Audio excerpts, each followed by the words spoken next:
Antes de comenzar no olvides suscribirte, darle like y comentar. Puedes seguirme en mis redes sociales para apoyarme y proponerme nuevas historias. Enlaces en la descripción. Videos todos los lunes, miércoles, viernes y domingos. Percy Jackson y los héroes del Olimpo. La sangre del Olimpo. De Rick Riordan. Capítulo 2.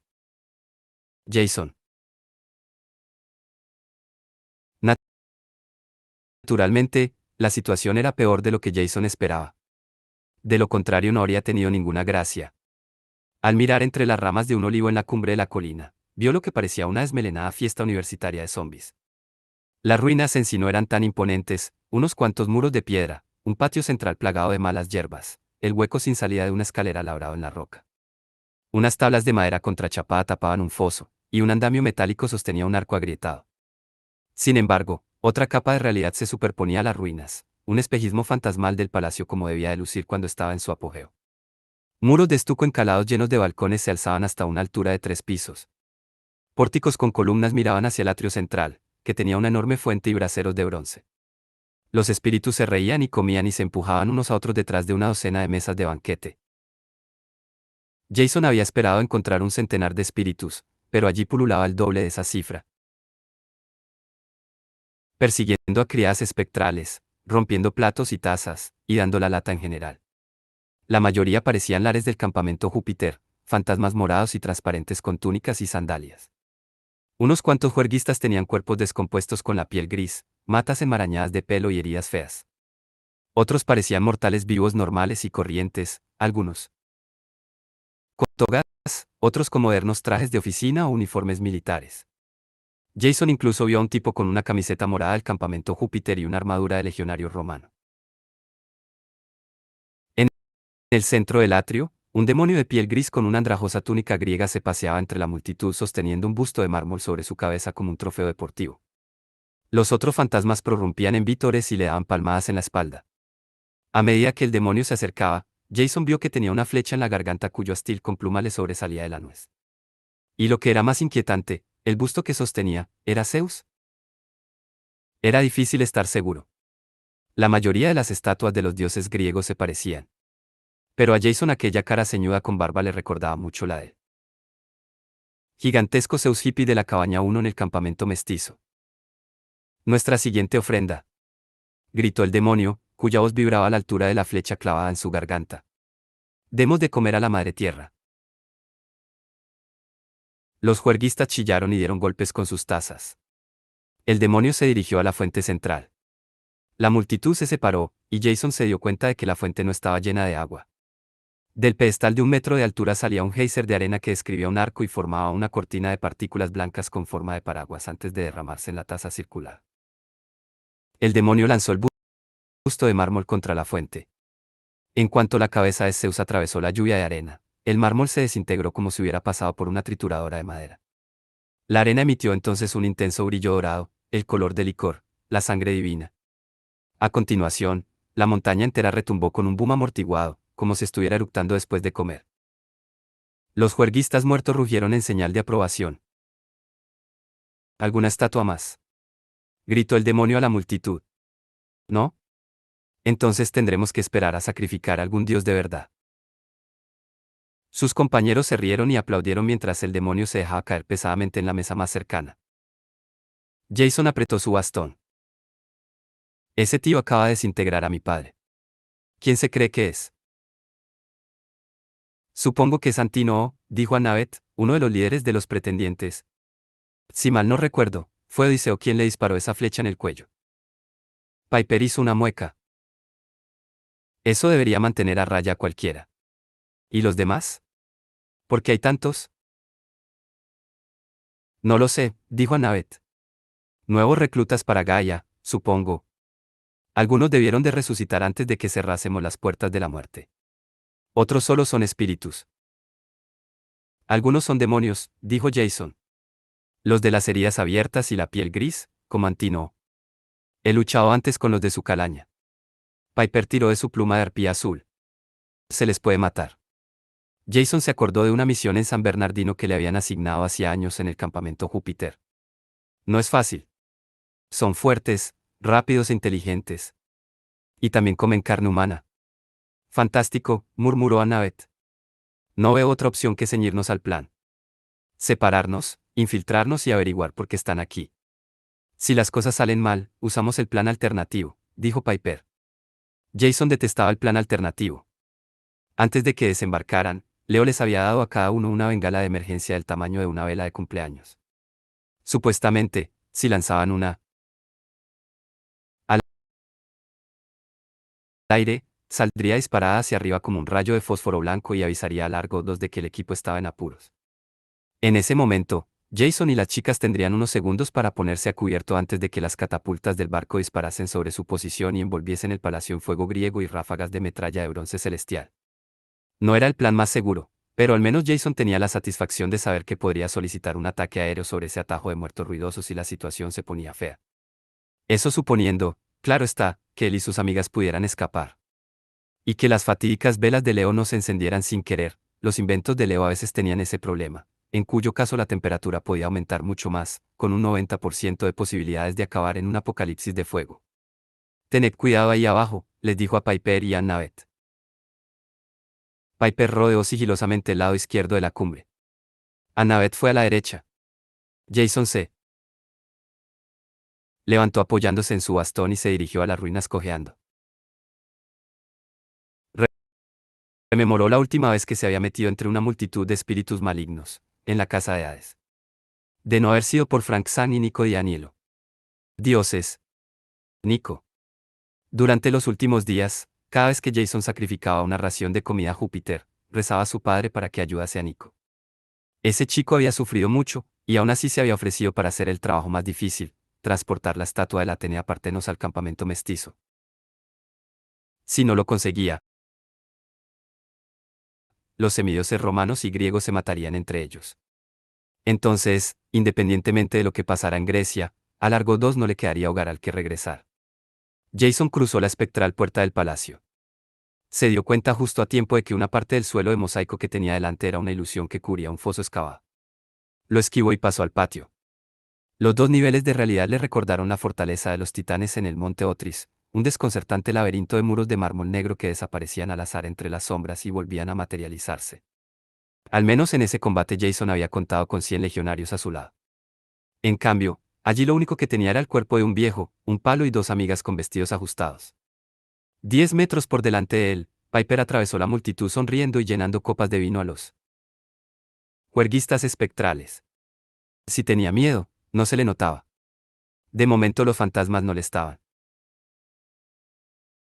prestando especial atención. La magia de Hazel debía estar funcionando. A la derecha, Annabeth recogía platos y copas vacíos. No sonreía. Jason se acordó de la conversación que había mantenido con Percy el día antes de abandonar el barco. Percy se había quedado a bordo para estar pendiente de los peligros marinos, pero no le había gustado la idea de que Annabeth participase en esa expedición sin él, sobre todo porque sería la primera vez que se separaban desde que habían vuelto del Tártaro.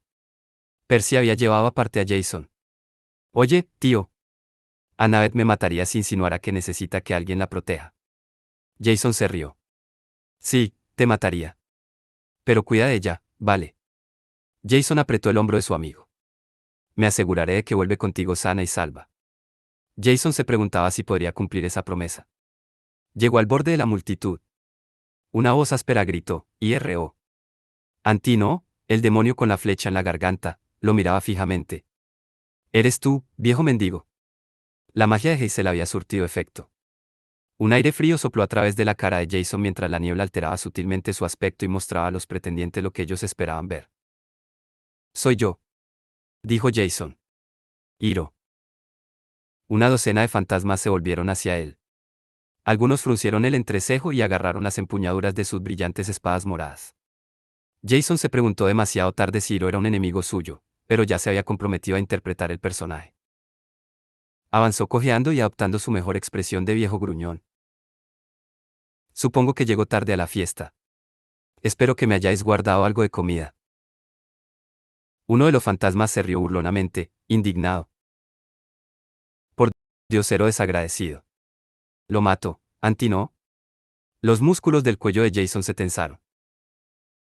Antino lo observó unos segundos y acto seguido dejó escapar una risita. Hoy estoy de buen humor. Vamos, Hiro, siéntate conmigo a la mesa.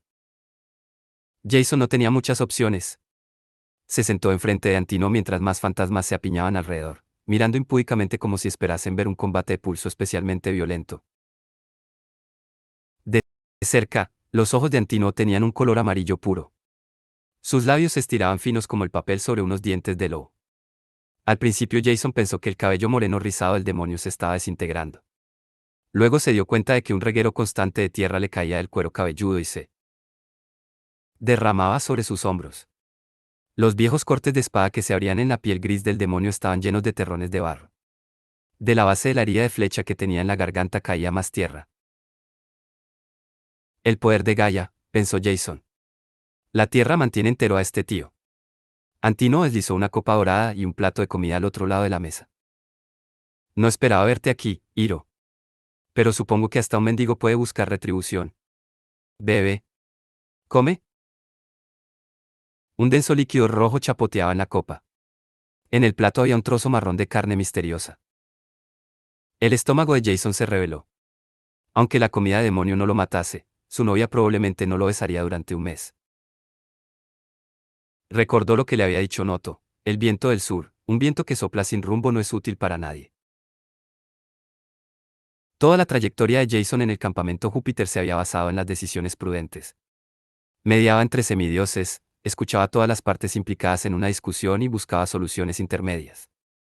Incluso cuando se irritaba con las tradiciones romanas, pensaba antes de actuar. No era impulsivo. Noto le había advertido que esa indecisión acabaría matándolo. Jason tenía que dejar de reflexionar y lanzarse a por lo que quería. Si era un mendigo desagradecido, tenía que comportarse como tal. Arrancó un trozo de carne con los dedos y se lo metió en la boca. Tragó un poco de líquido rojo, que afortunadamente sabía a vino aguado y no a sangre ni veneno. Jason contuvo las arcadas, pero no se desplomó ni explotó. ¡Qué rico! Se limpió la boca. Ahora háblame de esa. ¿Cómo la has llamado? Retribución. ¿Dónde tengo que firmar? Los fantasmas se rieron. Uno le dio un empujón en el hombro, y a Jason le alarmó el hecho de notarlo. En el campamento Júpiter, los lares no tenían corporeidad física. Al parecer esos fantasmas sí la tenían, lo que equivalía a más enemigos que podían pegarle, apuñalarlo o decapitarlo. Antino se inclinó hacia adelante. Dime, Hiro, ¿qué puedes ofrecer? No necesitamos que hagas de mensajero como en el pasado. Desde luego luchar no es lo tuyo. Que yo recuerde, Odiseo te machacó la mandíbula y te tiró a la posilga. Las neuronas de Jason se encendieron. Hiro, el anciano que hacía de mensajero de los pretendientes a cambio de las horas de la mesa. Hiro había sido una especie de mascota para ellos. Cuando Odiseo volvió a casa disfrazado de mendigo, Hiro pensó que iba a ocupar su puesto. Los dos empezaron a discutir. Tú hiciste que Hiro, Jason titubeó. Tú me hiciste pelear contra Odiseo. Apostaste dinero. Incluso cuando Odiseo se quitó la camisa y viste lo musculoso que estaba, me hiciste pelear contra él. No te importaba si vivía o moría. Antino enseñó sus puntiagudos dientes. Claro que no me importaba. Y sigue sin importarme. Pero estás aquí, así que Gaia debe tener un motivo para que hayas vuelto al mundo de los mortales. Dime, ¿qué te hace merecedor de una parte de nuestro botín? ¿Qué botín? Antino extendió las manos. El mundo entero, amigo mío. La primera vez que coincidimos aquí solo buscábamos la tierra de Odiseo, su dinero y su esposa. Sobre todo su esposa. Un fantasma calvo vestido con ropa andrajosa dio un codazo a Jason en las costillas. Penélope estaba como un queso. Jason vislumbró a Piper sirviendo bebidas en la mesa de al lado. Ella se llevó discretamente un dedo a la boca en un gesto de asco y acto seguido volvió a coquetear con los muertos vivientes. Antino se rió burlonamente. Eurímaco, eres un cobarde y un quejica. Nunca tuviste ninguna posibilidad con Penélope. Me acuerdo de que lloriqueaste y le suplicaste a Odiseo que no te matara, y me echaste a mí la culpa de todo. Para lo que me sirvió, Eurímaco levantó su camisa andrajosa y mostró un agujero espectral de 2 centímetros de ancho en medio de su pecho. Odiseo me disparó al corazón solo porque quería casarme con su esposa. A lo que íbamos, Antino se volvió hacia Jason. Ahora nos hemos reunido para cobrar un premio mucho más grande. Cuando Gaia acabe con los dioses, nos repartiremos los restos del mundo de los mortales. Londres para mí. Gritó un demonio en la mesa de al lado. Montreal. Chilló otro. De luz. Gritó un tercero, que interrumpió momentáneamente la conversación cuando los otros fantasmas le lanzaron miradas de confusión. La carne y el vino se volvieron pesados como el plomo en el estómago de Jason. ¿Y el resto de los invitados? Cuento al menos 200. No conozco a la mitad. Los ojos amarillos de Antino brillaron. Todos aspiran al favor de Gaia. Todos tienen reivindicaciones y quejas de los dioses o sus héroes. Ese canalla de allí es Hipias, antiguo tirano de Atenas. Fue destituido y se puso de parte de los persas para atacar a sus compatriotas. No tiene ningún principio. Haría cualquier cosa a cambio de poder. Gracias, gritó Hipias. Ese sinvergüenza que tiene un muslo de pavo en la boca es Asdrúbal de Cartago, continuó Antino. ¿Tiene una rencilla que resolver con Roma? Musitó el cartaginés. Y Michael Varus. Jason se atragantó. ¿Quién? Junto a la fuente de arena, el tipo moreno con la camiseta morada y la armadura de legionario se volvió para mirarlos. Su contorno era borroso, envuelto en humo y poco definido, de modo que Jason supuso que era alguna forma de espíritu, pero el tatuaje de la legión que lucía en el antebrazo se veía con bastante claridad, SPQR, la cabeza con 2 caras del dios Jano y 6 marcas, que representaban sus años de servicio. En su peto colgaba la insignia de pretor y el emblema de la Quinta Corte. Jason no había conocido a Michael Varus. El infame pretor había muerto en los años 80 del siglo XX. Aún así, a Jason se le puso la carne de gallina cuando su mirada coincidió con la de Varus. Sus ojos hundidos parecían atravesar el disfraz de Jason. Antino hizo un gesto despectivo con la mano. Es un semidios romano. ¿Perdió el águila de su legión en Alaska, no? Da igual. Gaia le deja estar aquí. Él insiste en que sabe cómo vencer al campamento Júpiter. Pero, Hiro, todavía no has respondido a mi pregunta. ¿Por qué debería ser bien recibido entre nosotros? Los ojos muertos de Varus habían desconcertado a Jason. Podía notar cómo la niebla se aclaraba a su alrededor, reaccionando a su incertidumbre. De repente Annabeth apareció junto a Antino. ¿Más vino, mi señor? Uy. Derramó el contenido de un jarro de plata por la nuca de Antino. Ah. El demonio arqueó la columna. Estúpida muchacha. ¿Quién te ha dejado volver del Tártaro? Un titán, mi señor. Annabeth agachó la cabeza en señal de disculpa. Le traigo unas toallitas húmedas. Su flecha está goteando. Fuera de aquí. Annabeth llamó la atención de Jason, un silencioso mensaje de apoyo, y desapareció entre la multitud. El demonio ordenar se limpió y sus pensamientos. Brindó a Jason la oportunidad de... Era Hiro, antiguo mensajero de los pretendientes. ¿Qué haría allí? Porque debían aceptarlo. Cogió el cuchillo para la carne más cercano y lo clavó en la mesa, cosa que sobresaltó a los fantasmas que lo rodeaban. ¿Por qué deberíais recibirme? Gruñó Jason. Porque sigo siendo un mensajero, estúpidos desgraciados. Vengo de la casa de Hades para ver qué tramáis. La última parte era cierta, y pareció que hizo dudar a Antino. El demonio lo miró furiosamente, el vino todavía le goteaba el astil de la flecha clavada en su garganta. ¿Esperas que crea que Gaia te ha mandado a vigilarnos? A ti, un mendigo. Jason se rió. Yo fui de los últimos en marcharme de Piro antes de que las puertas de la muerte se cerrasen. Yo vi la cámara donde Clitio montaba guardia bajo un techo abovedado cubierto de lápidas. Yo pisé los suelos de joyas y huesos del necromantellón. Eso también era cierto. Alrededor de la mesa, los fantasmas se movieron y murmuraron. Así que, Antino, señaló con el dedo al demonio, tal vez deberías explicarme por qué tú eres digno del favor de Gaia. Lo único que veo aquí es a un montón de vagos y holgazanes divirtiéndose que no mueven un dedo por la guerra. ¿Qué debería decirle a la madre tierra? Jason vio con el rabillo del ojo que Piper le dedicaba una sonrisa de aprobación. A continuación, la chica centró su atención en un griego brillante de color morado que trataba de sentarla sobre su regazo. Antino rodeó con la mano el cuchillo que Jason había clavado en la mesa. Lo sacó y examinó la hoja.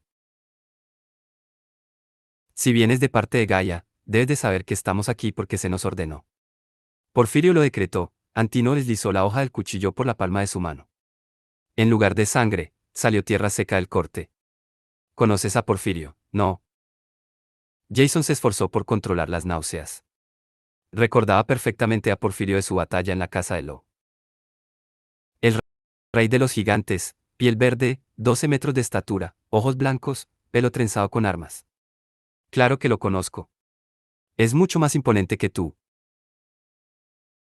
Decidió no mencionar que la última vez que había visto al rey de los gigantes Jason le había lanzado un rayo a la cabeza. Por una vez, Antino se quedó sin habla, pero su amigo calvo Eurímaco rodeó los hombros de Jason con el brazo. Vamos, amigo. Eurímaco olía a vinagre y cables eléctricos quemados. Su tacto fantasmal provocó un hormigueo a Jason en la caja torácica. No pretendíamos poner en duda tus credenciales. Si has hablado con Porfirio en Atenas, sabes por qué estamos aquí. Te aseguro que estamos haciendo exactamente lo que nos ordenó. Jason trató de ocultar su sorpresa. Porfirio en Atenas. Gaia había prometido que arrancaría a los dioses de su raíz. Quirón, el mentor de Jason en el campamento mestizo, había supuesto que significaba que los gigantes tratarían de despertar a la diosa de la tierra en el monte Olimpo original. Pero... La Acrópolis, dijo Jason. Los templos más antiguos dedicados a los dioses, en medio de Atenas. Allí es donde Gaia despertará. Por supuesto, dijo Eurima corriéndose. La herida de su pecho emitió un sonido explosivo, como el orificio nasal de una marsopa. Y para llegar allí, esos semidioses entrometidos tendrán que viajar por mar. Saben que es demasiado peligroso ir volando. Esto significa que tendrán que pasar por esta isla, dijo Jason. Eurímaco asintió entusiasmado. Apartó el brazo de los hombros de Jason y mojó el dedo en su copa de vino. Entonces tendrán que tomar una decisión. Trazó una línea de costa en el tablero de la mesa. El vino tinto brillaba extrañamente contra la madera. Dibujó Grecia como un reloj de arena deformado, una gran mancha colgante que representaba la tierra firme del norte y otra mancha debajo, casi igual de grande, la gran masa de tierra conocida como el Peloponeso. Una estrecha línea de mar la seccionaba, el canal de Corinto. Jason no necesitaba un dibujo. Él y el resto de la tripulación se habían pasado el último día en el mar estudiando mapas. La ruta más directa sería ir hacia el este desde aquí, a través del canal de Corinto. Pero si intentan ir en esa dirección. Basta, espetó Antino. Tienes la lengua muy suelta, Eurímaco. El fantasma puso cara de ofendido. No iba a contárselo todo. Solo lo de los ejércitos de cíclopes concentrados en cada orilla. Y los espíritus de la tormenta bramando en el aire.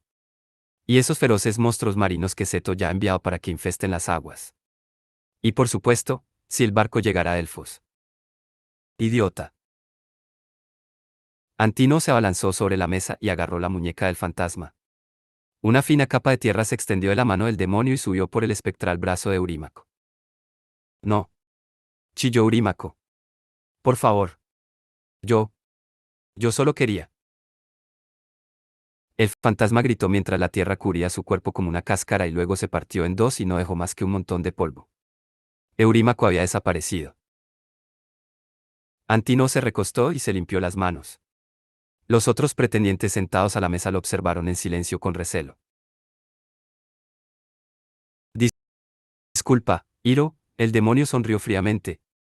Lo único que necesitas saber es que los caminos a Atenas están bien vigilados, como prometimos. Los semidioses tendrán que arriesgarse a venir por el canal, cosa que es imposible, o rodear todo el Peloponeso, una alternativa que no es precisamente mucho más segura. En cualquier caso, es poco probable que sobrevivan para tomar esa decisión. Cuando lleguen a Ítaca lo sabremos. Los detendremos aquí, y Gaia verá lo valiosos que somos. Puedes llevarle ese mensaje a Atenas. A Jason el corazón le latía con fuerza contra el esternón. En su vida había visto algo parecido a la cáscara de tierra que Antino había invocado para acabar con Eurímaco. No quería averiguar si ese poder funcionaba con los semidioses. Además, Antino parecía convencido de que podría detectar el Argo 2. La magia de Hazel parecía estar ocultando el barco hasta el momento, pero no había forma de saber cuánto duraría. Jason había conseguido la información que habían ido a buscar. Su objetivo era Atenas. La ruta menos peligrosa, o al menos la ruta no imposible, era alrededor de la costa meridional. Estaban a 20 de julio. Solo tenían 12 días hasta la fecha en la que Gaia planeaba despertar, el 1 de agosto, la antigua fiesta de la esperanza. Jason y sus amigos tenían que marcharse mientras tuvieran ocasión.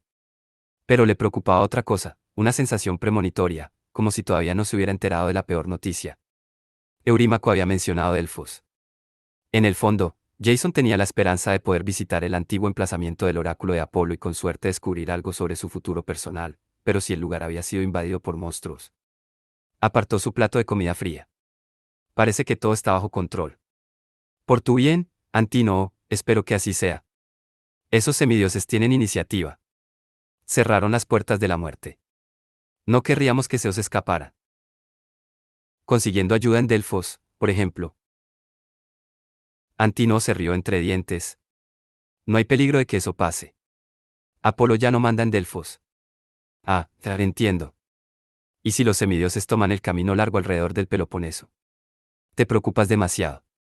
Ese viaje es muy peligroso para los semidioses, y está demasiado lejos. Además, la victoria está desenfrenada en Olimpia. Mientras siga siendo así, no hay forma de que los semidioses ganen esta guerra. Jason tampoco entendía lo que eso significaba, pero asintió con la cabeza. Muy bien. Informaré de ello al rey Porfirio. Gracias por la, comida. Desde la fuente, Michael Varus gritó, espera. Jason reprimió un juramento. Había tratado de no prestar atención al pretor muerto, pero Varus se acercó rodeado de una brumosa aura blanca, con los ojos hundidos como pozos negros. Un gladius de oro imperial colgaba de su costado. Debes quedarte, dijo Varus. Antínoe lanzó una mirada de irritación al fantasma. ¿Cuál es el problema, legionario?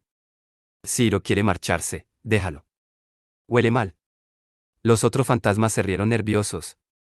En el otro lado del patio, Piper lanzó una mirada de preocupación a Jason. Un poco más lejos, Annabeth se agenció despreocupadamente un cuchillo para trinchar del plato más cercano. Varus posó la mano en el pomo de su espada. A pesar del calor, el peto estaba cubierto de hielo. Perdí 2 veces a mi cohorte en Alaska, una en vida y otra muerto contra un Graecus llamado Percy Jackson. A pesar de todo, he venido aquí en respuesta a la llamada de Gaia. ¿Sabes por qué? Jason tragó saliva. ¿Por tosudez? Este es un lugar de anhelos. Todos hemos venido aquí atraídos no solo por el poder de Gaia, sino también por nuestros mayores deseos. La codicia de Eurímaco. La crueldad de Antínoe. Me halagas, murmuró el demonio. El odio de Asdrúbal, continuó Varus. La amargura de Hipias. Mi ambición. ¿Y tú, Hiro, qué te ha traído aquí? ¿Qué es lo que más desea un mendigo? ¿Un hogar, tal vez? Jason empezó a notar un incómodo hormigueo en la base del cráneo, la misma sensación que notaba cuando una gran tormenta eléctrica estaba a punto de estallar. Debería ponerme en marcha, dijo. Tengo mensajes que llevar. Michael Varus desenvainó su espada.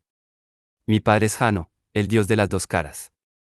Estoy acostumbrado a ver a través de máscaras y engaños. ¿Sabes por qué estamos seguros de que los semidioses no pasarán inadvertidos por nuestra isla, Hiro? Jason repasó en silencio su repertorio de tacos en latín. Trató de calcular cuánto tardaría en sacar su bengala de emergencia y encenderla. Con suerte, podría ganar suficiente tiempo para que las chicas se refugiasen antes de que aquella horda de muertos lo matase. Se volvió hacia Antínoe. Oye, ¿aquí mandas tú o no? Tal vez deberías hacer callar al romano. El demonio respiró hondo. La flecha hizo un ruido en su garganta. Esto podría ser entretenido. Adelante, Varus. El pretor muerto levantó la espada. Nuestros deseos nos definen. Muestran quiénes somos en realidad. Alguien ha venido a por ti, Jason Grace. Detrás de Varus, la multitud se separó. El reluciente fantasma de una mujer avanzó flotando, y Jason se sintió como si sus huesos se convirtieran en polvo. Cariño, dijo el fantasma de su madre. Has vuelto a casa.